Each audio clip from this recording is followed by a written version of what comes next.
প্রথমেই আজকের এই শুভ দিনে পরম দয়াল শ্রী ঠাকুরের রাতুল চরণে আমার কোটি কোটি প্রণাম জানাই। পরমারাধ্যা জগৎ জননী শ্রী শ্রী বড়মায়ের শ্রীচরণে আমার কোটি কোটি প্রণাম জানাই। পরম পূজ্যপাদ শ্রী শ্রী বরদাস শ্রীচরণে আমার কোটি কোটি প্রণাম জানাই। পরম পূজ্যপাদ আচার্যদেব শ্রী শ্রী দাদার শ্রীচরণে আমার কোটি কোটি প্রণাম জানাই। এই শুভ জন্মদিনে পরম পূজ্যপাদ বাবাই দাস শ্রীচরণে আমার আভূমি প্রণাম নিবেদন করি। আজকের দিন আমাদের সবার কাছে আনন্দের, খুবই আনন্দের। আচার্যদেব শ্রী শ্রী দাদা একটা কথা বলতেন,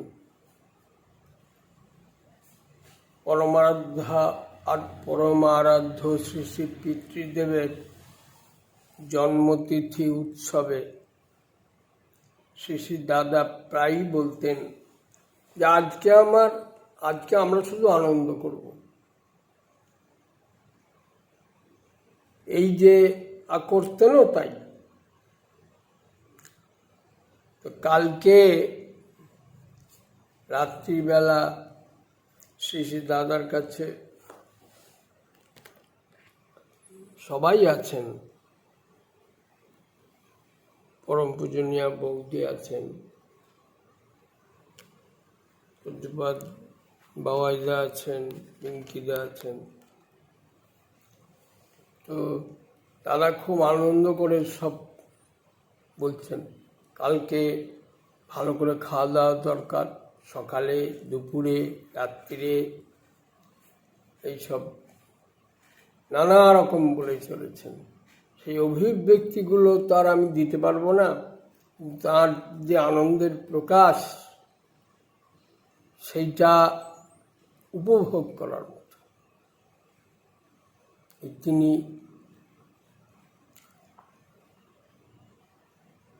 বাবুর যখন 12 বছর বয়সে পদার্পণ করলেন, সেই সময় তিনি কলকাতায় ছিলেন। তা আগের দিন, তখন আমরা 68-এ থাকি, আগের দিন বৌদির কাছে গেলাম। তারপরে আমরা জানলাম, আগেই জানতাম তবু জানলাম, তখন তো এত হইচই হতো না, তবুও আমরা 12 বছর ওই 67-এর বাড়িতে আমরা খুব আনন্দ সহকারে উদযাপন করলাম। খাওয়া দাওয়া হলো, বৌদি সবাইকে খাওয়ালেন। সেই ঘটনাটা খুবই মনে আছে। আমি মাঝে মাঝে বৌদির কাছেও সে কথা বলি। আমাদের এখানে আপনারা জানেন ধীরেন মল্লিক দা, তিনি একজন ভক্ত মানুষ, গৌহাটির আসামের মানুষ। তখন বাবুর বয়স কত, 2.5 বছর 3 বছর। তখন থেকেই ওই ধীরেনদা বাবাইদার যা বলেন তাই হয়। এই বয়সে একটা শিশুর মুখ দিয়ে কথা আসে, তিনি যা বলেন তাই হয়, এইটাই তার ধারণা। ওখানে একজন দাদা ছিলেন, তিনি রিসার্চ স্কলার ছিলেন। তো যে সময়টুকু ইউনিভার্সিটিতে কাটানোর দরকার কাটাতেন, বাকি সময় গুয়াহাটি মন্দিরেই থাকতেন। আর এই এনাদের নিয়েই থাকতেন, কাছাকাছি থাকতেন। দাদাও ভালোবাসতেন, বৌদিও ভালোবাসতেন। তো তিনি তার কাজে, গবেষণার কাজে যাবেন, বোধহয় শশী বড়ুয়া তার নাম বোধহয়। তো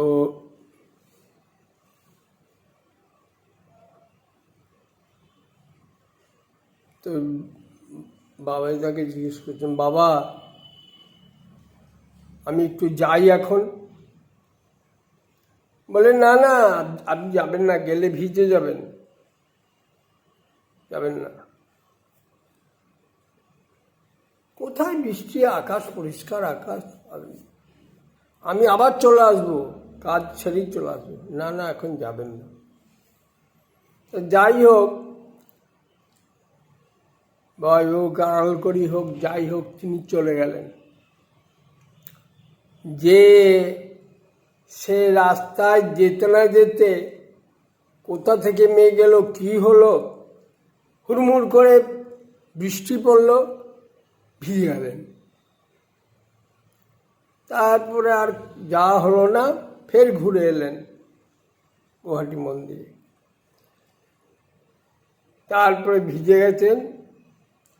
তাই দেখে ভাই বললেন, বললাম তো আপনাকে যাবেন না, ভিজে যাবেন। হ্যাঁ বাবা, তোমার কথাটা শোনাই আমার উচিত ছিল। এই যে তিনি সাধারণ মানুষ নন, তাদের পৃথিবীতে আগমনটাই সেটা হচ্ছে আমাদের মতো মানুষকে মনুষ্যত্বের গুণে গুণান্বিত করে তোলার জন্য। আর সোজা কথায় যদি বলতে হয়, তাহলে আমরা যাতে ঠাকুরের মানুষ হয়ে উঠি, ঠাকুরকে জীবনে সর্বস্ব করে চলতে পারি, সেইভাবে আমাদের জীবন গঠিত হওয়াটাই আমাদের উদ্দেশ্য। এবং তিনি সেই উদ্দেশ্য সাধনে সদা এই লক্ষ লক্ষ মানুষকে সহায়তা করে চলেছেন। তার সম্বন্ধে কিছু বলতে গেলেই মনে হয় আমি ঠিক বলছি না।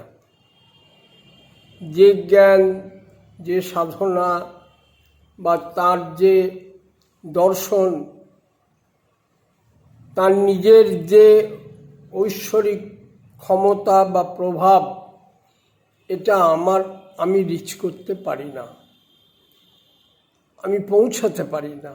আমাকে হাত জোর করে তার মুখের দিকে তাকিয়ে থাকতে হয়, যে তিনি কি বলবেন সেইটা আমাকে শুনতে হবে। এখানে আমার কোনো ভূমিকা নাই। কালকে একটা ছোট্ট ঘটনা বললেন গল্প করতে করতে। বলছেন, দাদু আমাকে একটা চিঠি লিখেছিলেন। চিঠি আমাকে বলছেন, দাদুর ডিকটেশন দিয়ে লিখছিলেন, আর আমাকে বললেন আপনি চিঠিটা লিখেছিলেন, হাতের লেখাটা আপনার। আমি বললাম হতে পারে। তা বললেন যে শেষকালের দুটো লাইন দাদু নিজে হাতে লিখেছিলেন। জানি তুমি সকলকে দেখে রাখো, সবার প্রতি নজর দিয়ে রাখো, ওই রকম রেখো। ইতি আশীর্বাদ দাদু। এই যে কালকে হঠাৎ বললেন, এরকম কত ঘটনা। আসলে যেটুকু চোখের সামনে দেখি, যে একটা বিরাট সম্ভাবনা যেন তার মধ্যে সবসময় কাজ করছে।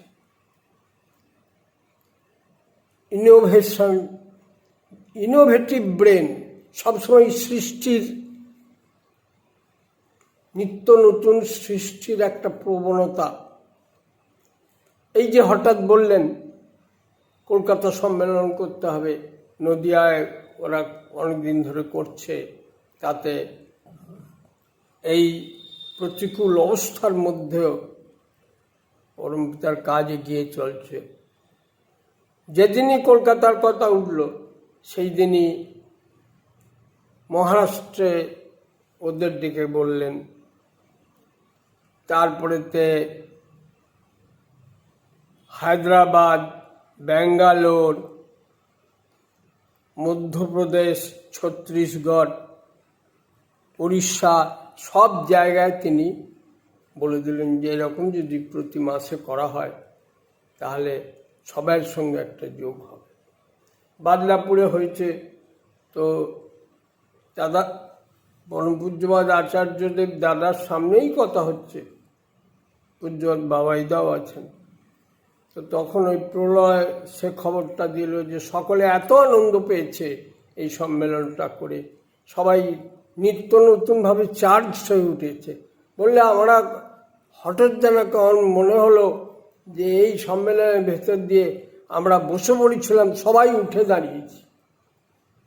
এই যে সৃষ্টিধর্মী যে তার ক্ষমতা, পরিবেশ পরিস্থিতির উন্নতি সাধনে সবসময় তিনি বিতরণ করে চলেছেন বিভিন্নভাবে।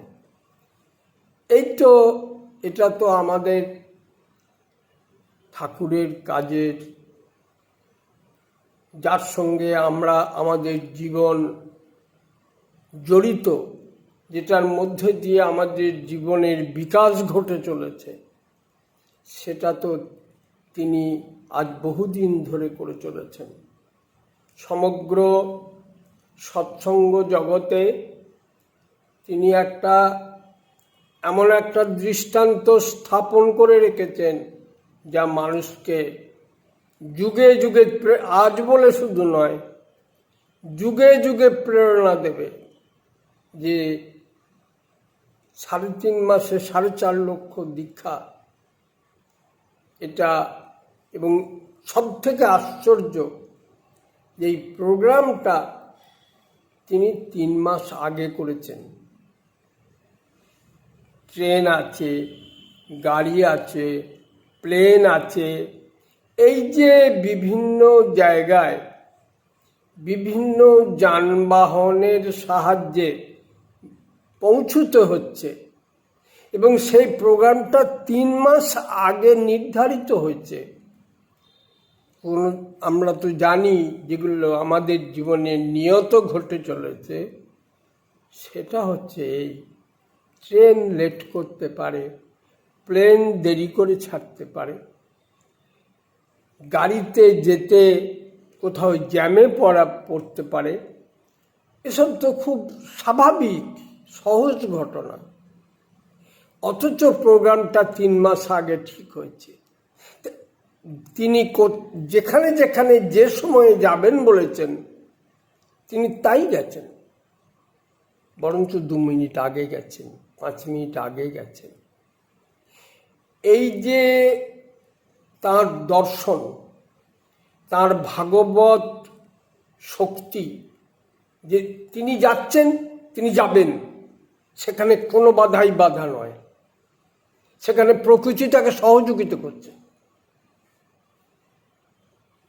এই ক্ষমতা নিয়েই তিনি জন্মেছেন, তাকে সাধনা করে আয়ত্ত করতে হয়নি। তার জন্মগত ক্ষমতা, তিনি পারেন এটা করতে। সেই মানুষের, মানে আমাদের মতো এইসব ক্ষুদ্র জীব যারা চলতে পারি না, অসংযত, অনিয়ন্ত্রিত, এবং সম্ভাবনা থাকা সত্ত্বেও যখন আমরা প্রসিড করতে পারছি না, আমরা সাফল্যমণ্ডিত হতে পারছি না, তখন তিনি আমাদেরকে প্রেরণা দিয়ে চলেছেন। এ তো আমাদের জীবনের ঘটনা। কত মানুষ আর্ত হয়ে, পীড়িত হয়ে, জীবন যায় যায় অবস্থায় তার শরণাপন্ন হয়েছে, তার পদপ্রান্তে এসে আশীর্বাদ প্রার্থনা করেছে এবং তাতে তার কথায় নিরাময় হয়েছে। এরকম শত শত ঘটনা আপনারা অনেকেই জানেন।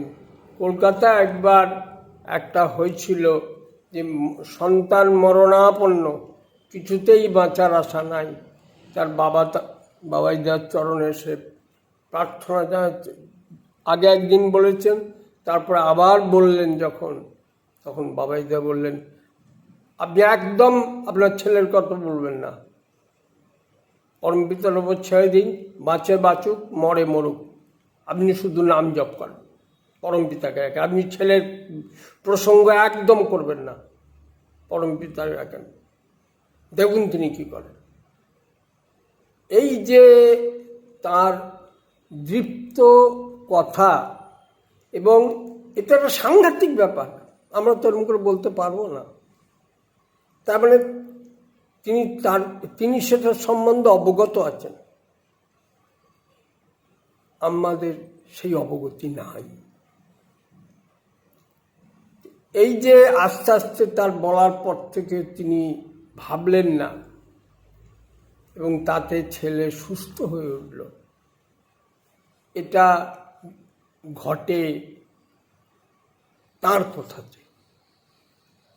তিনি এটা ঘটাতে পারেন এবং এই সমস্ত পরিস্থিতি সম্বন্ধে তিনি অবগত আছেন, তার এই জিনিসের ওপর তার আধিপত্য আছে, তিনি পারেন।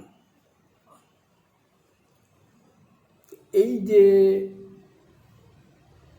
ক্ষমতা, এই ইচ্ছা শক্তি, ভাগবত শক্তি, আরও এইটা তো আমাদের কাছে তার জীবনের একটা বিশেষ দয়ার অভিব্যক্তি। তিনি একটি পরিবারের জ্যেষ্ঠ সন্তান, তার নিজের সন্তান আছে এবং তার পরিবারে তার যারা যারা আছেন, তার গুরুজন, তার স্নেহভাজন, সবার প্রতি তার কর্তব্যবোধ এবং যখন যা করণীয়, যেখানে পিতা হিসেবে করণীয় তিনি করে চলেছেন, যেখানে ভাই হিসেবে করণীয় তিনি তা করে চলেছেন। স্নেহভাজন আরও যারা আছে তাদের জন্যে যেখানে তাদের আনন্দ বর্ধনে যখন যা করণীয় কর্তব্য কর্ম, সাংসারিক মানুষ হিসেবে কোথাও তিনি কোনোটা বাদ দেননি, ঠিক করে চলেছেন। এত বড় পরিবারের মধ্যে তার গুরুজন আছেন, তার স্নেহভাজনরা আছেন, এসবই কিন্তু একটা দেখার মতো যে একটা মানুষের পক্ষে এই এত দিক চিন্তার মধ্যে রেখে লক্ষ লক্ষ মানুষ যেখানে পরমদয়াল শ্রী ঠাকুরের চরণাশ্রিত, কোথায় কোন মানুষটা অসুস্থ হচ্ছে, কে হসপিটালাইজড হয়েছে, কার অক্সিজেন দরকার, কীরমভাবে ব্যবস্থা করবেন, এখান থেকে বসে কতজনের যে নানা রকম সুবিধা তিনি করে দিচ্ছেন,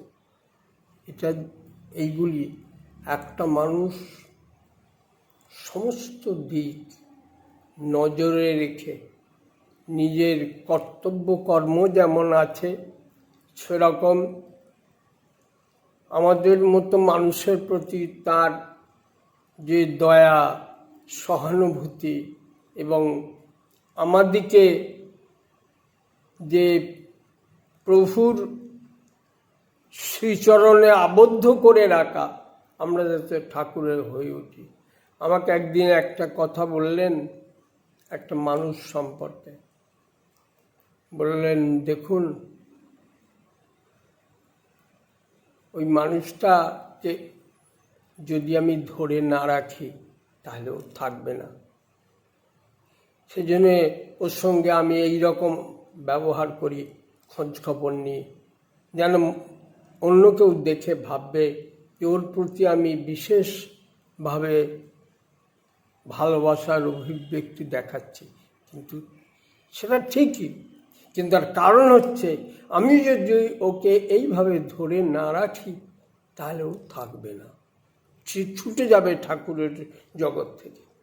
তাহলে তার এই যে দৃষ্টি এবং তার যেই বিশ্লেষণাত্মক যে ব্যবহার, তা মানুষের কল্যাণের জন্যে।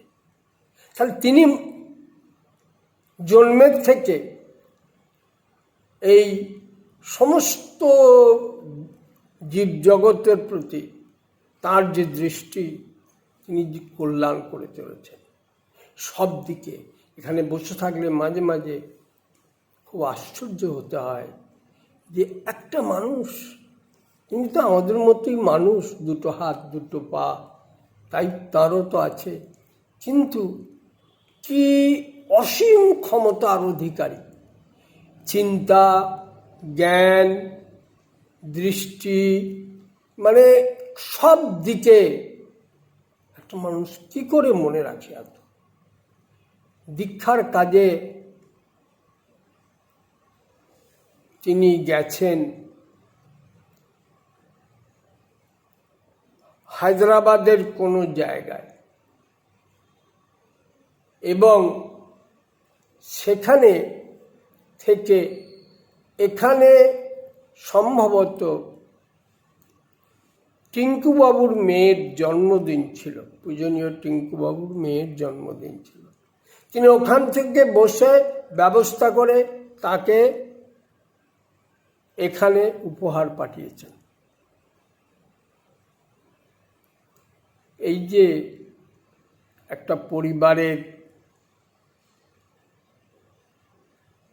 সবার প্রতি কর্তব্য বোধে তিনি সমাসীন, অবিচল, এবং ভালোবাসার যে অভিব্যক্তি যার প্রতি যেমন তিনি তা করে চলেছেন। আমরা যেমন ইষ্ট কাজে বিভিন্ন অসুবিধে পড়ে আমরা যেমন তার শরণাপন্ন হই, কী করবো এই অবস্থায়, এবং তার কাছে সমাধানও পাই, তার কথাতেই কাজ হয়। কিন্তু বহু জায়গায় বহু দাদার মুখে এই ঘটনা আমরা শুনেছি যে তিনি যখন বললেন তখন তাতেই কাজ হলো।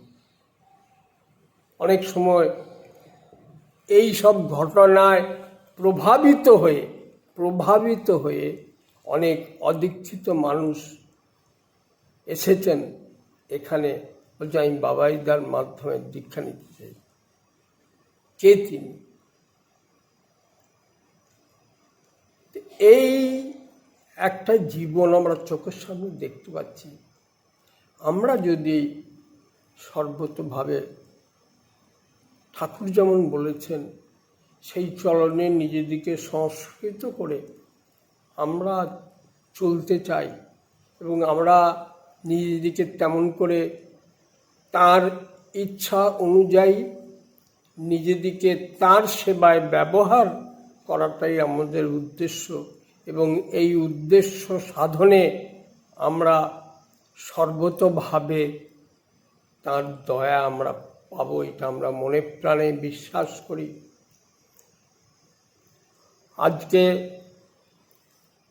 এখানে মাঝে মাঝে নিত্য নতুন ঘটনাও দেখি। আচার্যদেব শ্রী শ্রী দাদার শরীর খুবই অসুস্থ হলো মাঝখানে, খুব অসুস্থ। এই ডক্টর হেমন্ত নায়েক, আমাদের ডক্টর সুশান্ত দা মিশন থেকে এসেছিলেন, হেমন্তর বউও ছিল। দাদার কিন্তু একটাই কথা, খুব কঠিন অবস্থা হয়েছিল, তো আমি কিন্তু হাসপাতালে যাব না। পূজ্যপাদ বাবা যা বললেন, না কোথাও যেতে হবে না তোমাদের, এখানেই চিকিৎসা হয়ে যাবে। সব ব্যবস্থা তিনি করলেন, নিখুঁতভাবে করলেন। এবং এটা বারে বারেই ঘটেছে। এই যে বাবাকে স্বস্তিতে রাখা, আনন্দে রাখা, এইটা যেন এই যুগের একটা ট্র্যাডিশন হয়েছে।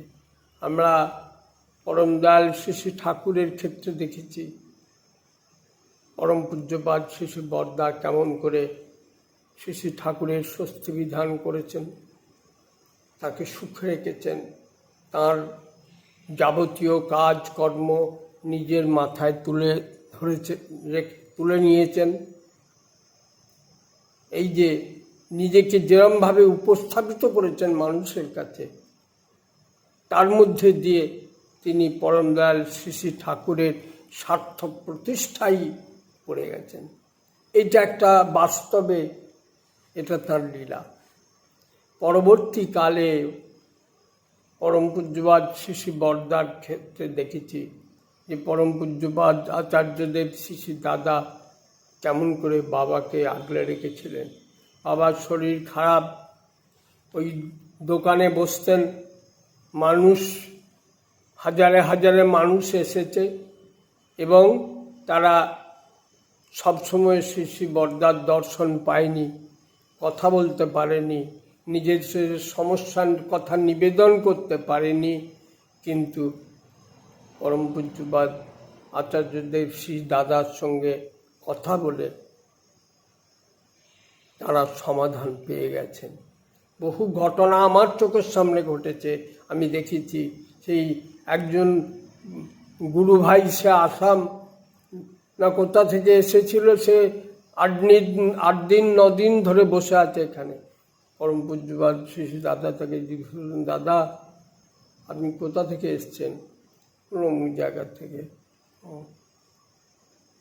তা আপনার, তিনি বললেন, আমি এসেছিলাম শ্রী শ্রী বরদার চরণে একটা কথা নিবেদন করতে। আমি জানি, আমার বিশ্বাস, তার চরণ নিবেদন করলে আমি সমাধান পাব। তখন দাদা বললেন, আপনি বিশ্বাস করেন তো যে আমার বাবা তিনি অন্তর্যামী? বলে, মনে প্রাণে বিশ্বাস করি। আপনি দর্শন যদি নাও পান, যেখানে আমরা সবাই যে প্রণাম করি ঘরের বাইরে থেকে, সেইখানে যে প্রণাম করবেন আর মনে মনে তাঁর চরণে আপনি যে উদ্দেশ্যে এসছেন সেটা বলবেন, দেখবেন ঠিক আপনি তার দয়া পাবেন, আপনার সমস্যার সমাধান হবে। আমি তো তার ছেলে, আমি আপনাকে বলছি। এই যে দাদা বললেন তাকে, সে বিশ্বাসে যে প্রণাম করে সব কথা বলে দাদার কাছে অনুমতি নিয়ে চলে গেল। শেষে বরদার শরীর তখন খুব খারাপ ছিল, দরজা খোলা হতো না। তারপরে মাসখানেক পরে একটা চিঠি এলো দাদার নামে। তখন সব চিঠি আমি দেখতাম। তা চিঠিটা খুলে দেখলাম যে ওই যে দাদা এসেছিলেন, তার সমস্যা ছিল, তার একমাত্র মেয়ে, তার কিছুতেই তিনি বিবাহ দিতে পারছিলেন না। বহু চেষ্টা করেও তিনি যোগাযোগ করতে পারেননি। সে মানে কান্নাকাটি, স্বামী স্ত্রীর এরকম অবস্থা। তা সেই কথাই নিবেদন করতে এসেছিলেন এবং এখান থেকে যাওয়ার 1 মাসের মধ্যে তার সমস্যার সমাধান হয় এবং তিনি মেয়ের ভালো বিয়ে দিয়েছেন, সেই কথাটা দাদাকে জানিয়েছেন। আমি দাদাকে যে বললাম, আগে এই চিঠিটা ওই যে দাদা এসেছিলেন আসাম থেকে, তার মেয়ের বিয়ে ভালোভাবে হয়ে গেছে। দাদা শুনে হাসলেন। এই যে তার কথাই যে কার্যকরী হয়, আমরা যদি বিশ্বাস নিয়ে, ভক্তি নিয়ে তার কথা পরিপালনে আমরা যদি সচেষ্ট হই, তাহলে আমরা এরকম অনেক অসাধ্য সাধনও করতে পারবো, যার ভেতর দিয়ে আমরা তাকে খুশি করতে পারব। একদিন মানুষ 100টা দীক্ষা দিলে ঋত্বিক কনফারেন্সে বলতো যে দীক্ষায় ফার্স্ট হয়েছে অমুক দাদা, 100 জন দীক্ষা দিয়েছে। তাহলে তখন এইটিই ছিল। কালে কালে দীক্ষা একটা টার্মে 10,000, 15,000 পর্যন্ত হয়েছে। 10,000 দীক্ষা একজনই দিচ্ছে। তাহলে মানুষের যে সম্ভাবনা, সেই বিরাট সম্ভাবনাটাকে পরম পূজ্যপাদ আচার্যদেব তিনি যেন জাগিয়ে দিলেন, তোমরাও পারো শ্রী শ্রী ঠাকুরের ইচ্ছাকে পরিপূরণ করতে। এই সত্য, এটা যদি আমাদের নিজেদের ব্যক্তিগত স্বার্থ, সংকীর্ণতা, আত্মকেন্দ্রিকতা এইসব উপেক্ষা করে ঠাকুরের ইচ্ছা পরিপূরণে আমরা যদি নিজেদেরকে সদা সক্রিয় রাখি, তাহলে আমরাও কিন্তু অনেক অসম্ভবকে সম্ভব করতে পারি। এবং এই পূজ্যপাদ বাবাইদার এই শুভ জন্মদিনে তিনি যে আমাদের সামনে দৃষ্টান্ত স্থাপন করে চলেছেন, সেটা আমাদের চলার পথে পাথেয় বলে আমি মনে প্রাণে বিশ্বাস করি। পরম পিতার রাতুল চরণে প্রার্থনা জানাই তার সুদীর্ঘ জীবন, আর তিনি আমাদেরকে দয়া করুন প্রতি মুহূর্তে এই বিশ্বাস, এই আন্তরিক প্রার্থনা তাঁর চরণে আমরা তার দয়া পেতে চাই, যাতে আমরা ঠাকুরের হয়ে উঠতে পারি। জয় গুরু।